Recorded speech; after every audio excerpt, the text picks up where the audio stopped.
Chairman Orangi town حاجی جمیل ضیاء نے municipal commissioner Orangi town آغا فہد کے ہمراہ برسات کے بعد مختلف علاقوں، امام بارگاہوں اور جلوس کی گزرگاہوں کا ہنگامی دورہ کیا۔ اس موقع پر ان کے ہمراہ پاکستان پیپلز پارٹی ضلع غربی کے صدر عابد ستی، انفارمیشن سیکرٹری ڈسٹرکٹ ضلع غربی کے علی اکبر کاچیلو، اثناء عشری مساجد و امام بارگاہ فاؤنڈیشن ضلع غربی کے چیئرمین سید رضی حیدر، رضوی جنرل سیکرٹری اور سوشل ورکر اطہر حسین اور بلدیاتی افسران بھی موجود تھے۔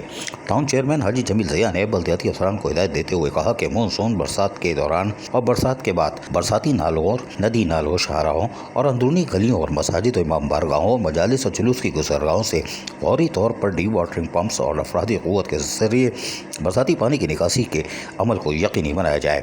اس کے علاوہ محرم الحرام کے موقع پر امام بارگاہوں کے اطراف اور جلوس کی گزرگاہوں پر صفائی ستھرائی اور تعمیر و مرمت، اسٹریٹ لائٹس کی مرمت اور تبدیلی کے کام کو بروقت مکمل کیا جائے۔ جلوس کی گزرگاہوں پر منتظمین کی نشاندہی پر سیوریج سسٹم کی درستگی کے کاموں کو بررفتاری سے مکمل کرنے کی بھی ہدایتیں جاری کر دی ہیں۔ اس موقع پر town municipal corporation Orangi town کے میونسپل کمشنر آغا فہد اور ان کی ٹیم کی تعریف کرتے ہوئے کہا کہ امام بارگاہوں اور جلوس کی گزرگاہوں پر بہترین انتظامات کیے جا رہے ہیں اور یقینی طور پر افسران و ملازمین دل جمعی سے کاموں میں مصروف ہیں۔ عزیز عارف، KBS بلدیاتی نیوز، کراچی۔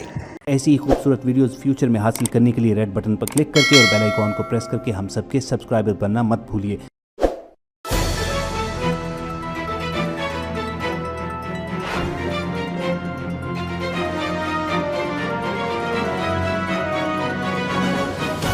KBS بلدیاتی نیوز۔